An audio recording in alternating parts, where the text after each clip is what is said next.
I've met young women who also tell me, you know, this guy, he always loves to study with me, he loves to do all these things with me, he must really, really like me. And my question is, really? Because there are a lot of young men that we know and that we have counseled, unfortunately, who like to spend time with girls because it makes them feel wanted and secure, but actually they're not interested at all in pursuing a relationship. And that's actually very, very sad. Welcome to Couch Convo. My name is Cliff. And I'm Wai Jia. So Couch Conversations is really an exciting series of episodes that we've put together to talk about relationship questions that we've received over social media from many of you. And this couch right here is really the same couch that we have and we use in our weekly heart talks in our relationship. So we hope this will bless you. Yes. Stretch my hands to you. If the person is in a relationship and continues to talk to other girls regularly, that's a red flag. Very red flag. Yeah. Lying, untruthful, not present in situations. Yeah. don't listen to others in a relationship. Like, they always rant about themselves only and they don't really care. Like, if they're lazy and then they don't care about their studies at all. If they are not very open-minded. If they don't have a nice outfit. Wow, I never think of all these things before. When they are not Christian, they are not God-fearing. Not on fire for Jesus. I don't come church. The only green flag is a good Christian girl. Identify themselves as Christian or just go to church, but only for the community, not for God. Like, they don't really have their own relationship with God. Not going to church is one. No, but I think also like not being plugged into community is probably a red flag for me. It's very common that they could be a Sunday Christian.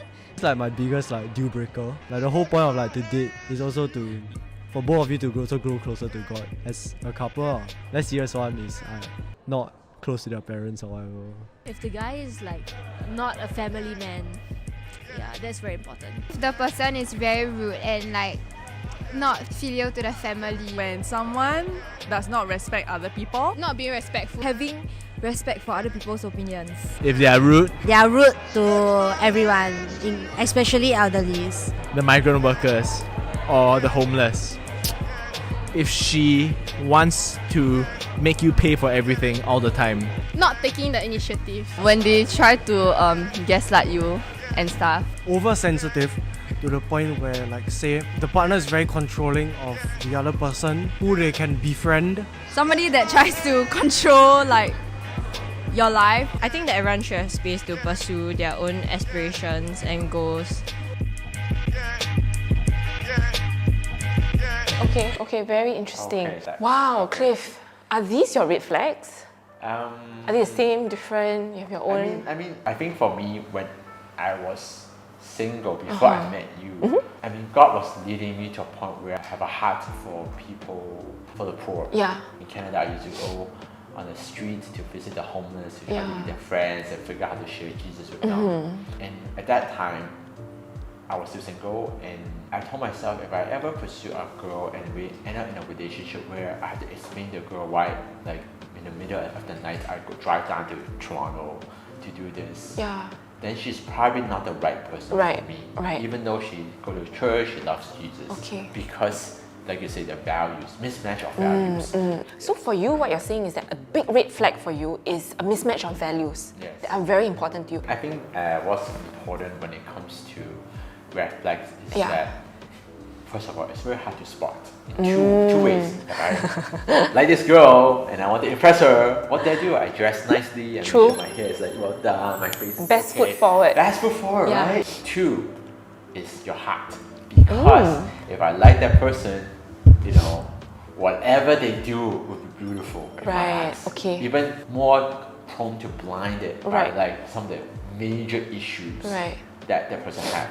That person doesn't go to church, it's not a big deal. Right. They just, maybe they have a bad experience in church, but it's okay, they still love Jesus, right? So I think the red flags, what we need is actually somebody else to help us to see those blind spots. And I think having accountability with people who genuinely cares for you, and even one or two life stages ahead of you, to be there to see it from a whole perspective Absolutely. was very helpful. That's such a good point, because that reminds me that when you wrote to me, like to me that's a red flag. Like this stranger from outside, like it could be like a sex scammer, you know, cyber stalker, right? But I think what gave us that safety to connect was that I wasn't afraid to like print out his email, share it with my pastors, my mentors, and people, and because they can spot red flags way faster than you, especially when you're in your fairy tale, like wow, this could be the one mode, you know, it's really good. So I totally agree with that. And actually, before I met you, there was a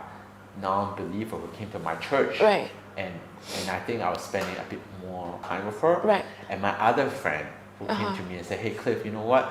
Maybe you shouldn't spend so much time with her. You know? Unless you want to pursue. Yeah. So I'm very thankful for that friend for telling me that. And that's a hard message to tell because she's my friend, right? Right. I can get upset, I can get offended. It's like, no, I'm not spending time with her. I'm just, you know, being a nice Christian. You know? So that's really good advice. What you're saying is that to really look out for red flags, sometimes we need other people, either your friends or mentors. And you're also saying that it also depends on our heart. We need to be open to other people speaking into our lives. If not, people that's a trust, problem. Yeah. And interestingly, when I look at the summary of red flags that people have raised, right, I assume that the church youth that were interviewed have all similar values. But what all these things that they're saying, you know, dishonest, not a family man, not respectful, no initiative, controlling, all these things actually suggests a duplicity, like a lack of integrity, meaning that on the outside, they say that I am this kind of person, I love God and all that. But then inside, or when the true colors come out, then it's a different person altogether. So I think the red flags that people have been talking about, the common theme that's around it really is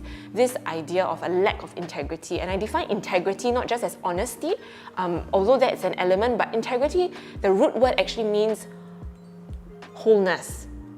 And when a person is one way sometimes and one way the other times, that wholeness is broken. There is a duplicity, right?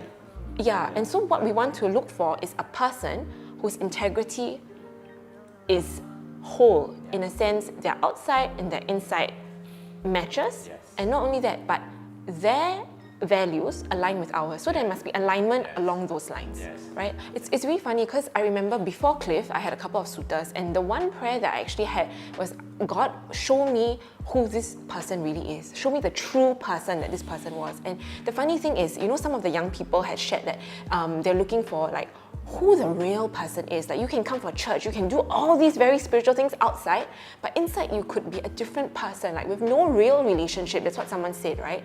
With God. And that was actually what happened with somebody that I knew. This person on the outside, when I look at the resume, like if you want to talk about like a resume, right? It's the perfect resume. And like, you know, comes from a very wonderful spiritual heritage and all that. But it's through the interactions with the person that you can see whether the person's consistent or not. Like Cliff has a heart for the poor. Remember that value is very high on our list. And when I brought Cliff to see a friend of mine who plays the harmonica by the roadside, you know, he's a busker. He's an elderly man, right? And Cliff had no issues sitting down with him, even though we could smell him like 2 meters away. But then a previous suitor, when I had introduced him to the same elderly man, I could tell like he just completely, the body language was like, he just reeks. You know, there was this sense of, like this aversion. And so it's, again, these are the kind of red flags that you want to look out for. Alignment with your values and consistency. That's what I would say. Yes. Yeah. One good way of looking out for red flags is how they interact with their family, right? I think family, that's a good one. That's a good one. With their family, and also with their friends, and also how they deal with conflicts. Right, because when that person likes you, they'll say all sort of things to get you to like them. So if they know you like family, they're like, oh, I love my family, blah, blah, blah. And also when there's like bad stuff happen to him, like the conflicts, and how does he process or she process that? Those are the good indicator of that person will be with you in the long-term relationship. Okay, so I have a question for you. I think that's wonderful. Someone said that, you know, if the person doesn't have a good relationship with the parents, it's a deal breaker. Is that a deal breaker? Honestly, it's that when I was pursuing you, I don't have a bad relationship with my parents, but I have a great relationship. I have a better relationship now than before. So maybe let me put a bit of context to that. I think it's very dangerous if we tell young people like, oh, you know, if your potential partner has a bad relationship with their parents, or their parents are divorced or whatever, then it's a red flag. Then just drop and run, you know. How many of us have perfect parents? Nobody. Nobody has a perfect relationship with their parents. But what I can say is this, is that use it as an indicator, like a warning light or an indicator to inform your decision. Because for example, if someone is always having to swear and curse at their parents, what you might want to do is actually address it in a neutral conversation and ask, you know, I noticed this, you have this issue with your dad and your mom, could you tell me more? And I think a green light for me is that the person is first willing to listen, willing to be made aware of the issue and willing to get help.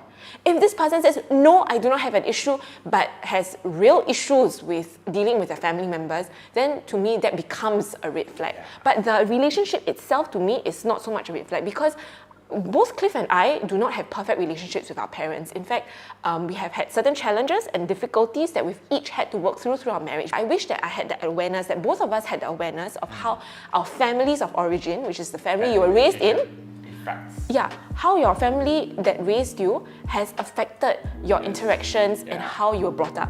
Because that played into our relationship. The way we argued, it was totally played out. It doesn't mean the person has to be perfect. I just want to emphasize, because both of us, after we were made aware of these things, we realized that, okay, even when we were dating, I think we went for an inner healing session. And throughout our marriage, we were very open at different points to do like marriage counseling and things like that, because we each and together have our own issues. I actually have one other red flag that I'm dying to talk about, and that is mental health. Sometimes I get a lot of DMs from people who ask me, like, what if my boyfriend has pornography, has an addiction to alcohol, has issues with masturbation, or has depression or whatever. And the one thing I would like to offer young people who are struggling with these kinds of heavy baggage, I'm talking about heavy baggage, is to go and get help as a single first. The reason being, it's so important to be clear on who you are and what you struggle with before you bring it into a relationship, because when two people come together, the baggage that is brought in can be amplified and can destroy the relationship. It can be very, very toxic even. So I typically recommend, I say, go get professional help, counseling, pastoral help. But then some people say, oh, but how do I know how serious is my baggage? Well, go talk to someone about it. But I also want to caveat that you don't have to be like perfect, because how many of us are? I'll give you an example. When Cliff and I got together, I had just recovered from an eating disorder. I had serious anorexia. I went to get help, I went to get professional help at the hospital, counseling, etc., etc., etc. By the time I met him, I was healed in a way. But did I still have body image issues? Did I still have, concerns around food, restrictive eating or whatever? Okay, they would still come back. I shared with him that I have worked through these issues, and since then it's been over 10 years. Occasionally I still have those thoughts and I still struggle, and I share them with Cliff. But the thing is, it's not binding me, it's not like a stronghold over my life where it's destroying us on the inside. Yeah, we can't go back in time, but what we can do is to be made more aware, and we continually work on it in our relationship, right? Yeah. Because I've been counseling a number of young people since we got together, young men, and I noticed there's a consistent pattern, which I think may not be so healthy.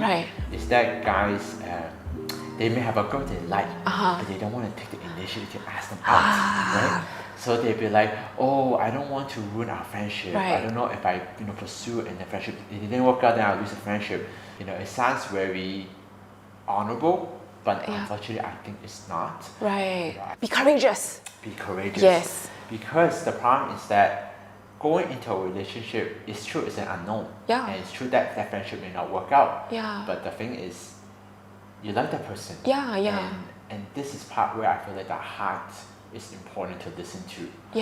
And as a man, if you're gonna be in a relationship, you'll be the leader in the relationship.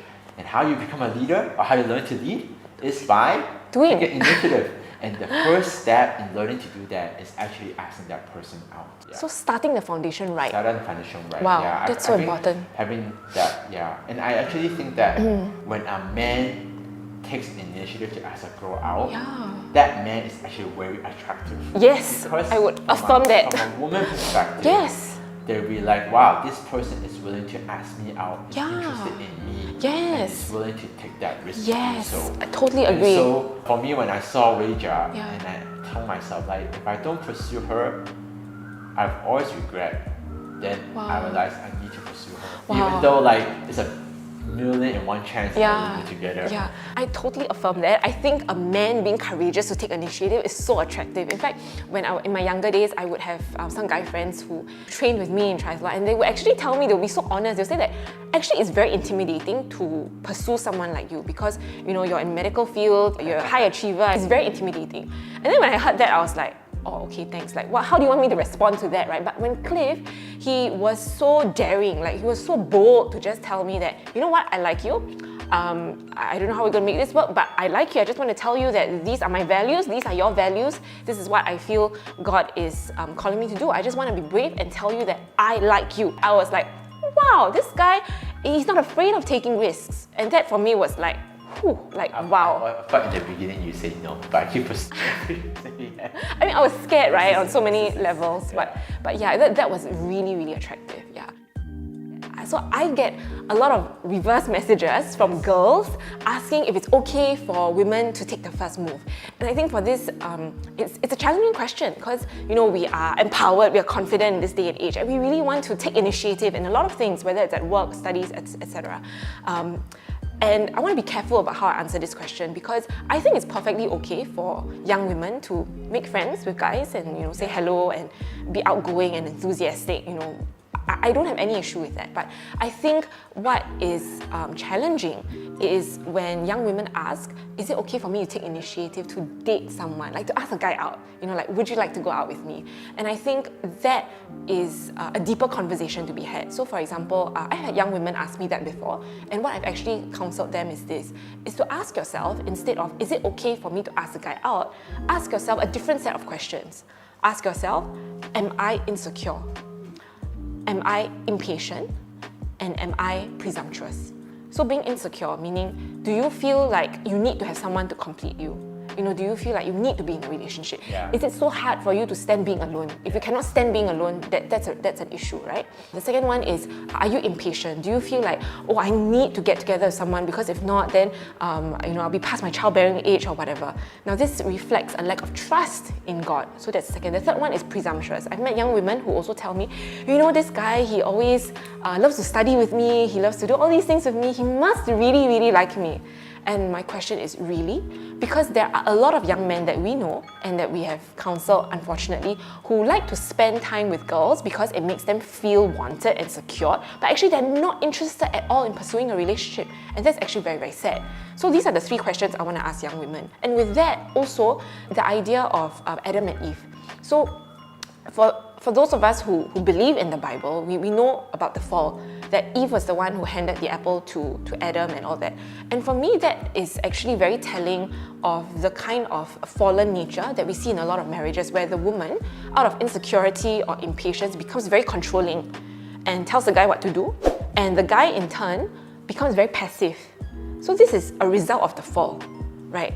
And this can play out in dating relationships even, where the girl wants to control, wants to pursue, wants to take charge of the situation, and then the guy has the easy time actually of not needing to take risks, not needing to be proactive, not needing to be courageous to ask the girl out. And this is the issue that Cliff and I have with young men. When we say, so have you defined the relationship? Do you actually like this girl? They say, I don't know. I don't know, because the girl's doing all the work. And I asked the young lady, how do you know if he likes you? And she's like, I'm sure he likes me because we always go cycling together, we always study together, and when you actually talk to both of them face to face, they're like on different planets altogether, right? So I want to encourage young women to, instead of taking the first move, put your first move to God. Pray and ask Him, say, God, if this is the right person, give him the courage to approach me. And that's what I did with Cliff, because at the end of the day, you want to start your long-term relationship, right? And by doing so, sometimes it requires the woman to make space for the guy, to take initiative. Because if you are always controlling and pursuing, the guy will never need to step into that role. And actually, it's very hard for some men to do that, isn't it? Yeah. Okay, so one of the last questions that we have is, the most common question that we have is, how do you hear God's voice in a relationship? Yeah, and we've answered this on several different kinds of occasions. We talked about the 4 pillars, right? One is the word, going back to God's word. Secondly is looking at circumstances. Thirdly is community, and the last one is prayer. Of course, I think the most important is that when it comes to discerning God's voice is using the Bible as a source. Yeah. And by Bible, I don't mean just pick one passage, one line of the whole Bible and use that as everything. You know, the Bible talk about human nature and also, you know, how God responds. And it's really complex in a way. It is and it's not. Right. But we've got to know how to like navigate between like, this is a selfish way of doing it, which is not what God wants, and this is what God wants to do. So what you're saying is that use the Bible as a compass for wisdom for your life. Life issues. And the second one is actually community. So let's talk about community, Cliff. So a lot of times when it comes to relationship, it's like 2 persons come together and then you never see them again. True. That kind of thing, like private time or something. Yeah.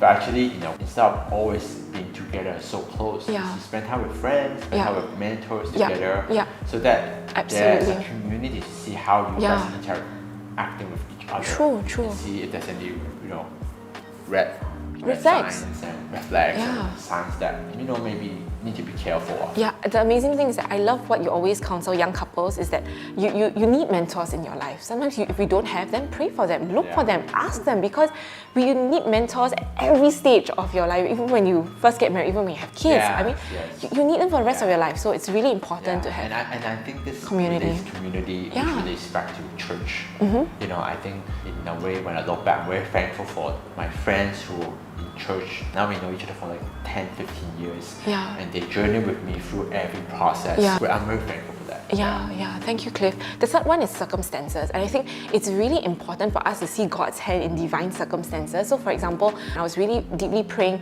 asking God, like, is Cliff the right one? Give me a sign, right? Like, is it wrong to ask for signs? Yeah, I know. A lot of people ask us that also, and I think it's okay to ask God for signs. You know, we are human. Sometimes we need confirmation in different ways, and God did speak in a very, very clear way, because when I was so happy to just shoo Cliff off after a 3-day stay in Singapore, I prayed to God and said, God, give me a sign, very, very clear sign. And then I sent him off at the airport, and 4 hours later, he texts me back and says that I'm still here. And I'm like, why? And he's like, my plane broke down. And I'm like, seriously? Your plane broke down? Really? And that evening became like our first official date. In fact, I tried to like shoo him off. I tried to arrange dinner for him and another missionary male friend of mine to have dinner to connect. And then that friend who was supposed to meet him says, oh, my soccer student fractured his ankle. I have to bring him to the hospital. And you know, I can't contact Cliff at the moment, so you just have to meet him there. And that became our first date. So these are very unusual circumstances. Again, I prayed for God for a second sign to show me that if there's anything remotely special about our friendship. And the next day, Cliff is supposed to go, and what happened? They had a plane for me to go, and then they were like escorting the 4 of us to this plane, like past the checkpoint and stuff. But as we were walking towards the plane, they say, oh, we only have 3 seats available. So I got kicked out and I stayed in Singapore for 1 extra day. Like this is so incredulous. Like, how does this happen? Seriously. So I think it's those kinds of unusual circumstances that really helped us to see that, you know, God had put us together. Like the circumstances, we need to be sure that it's not us who generated. True. Not created.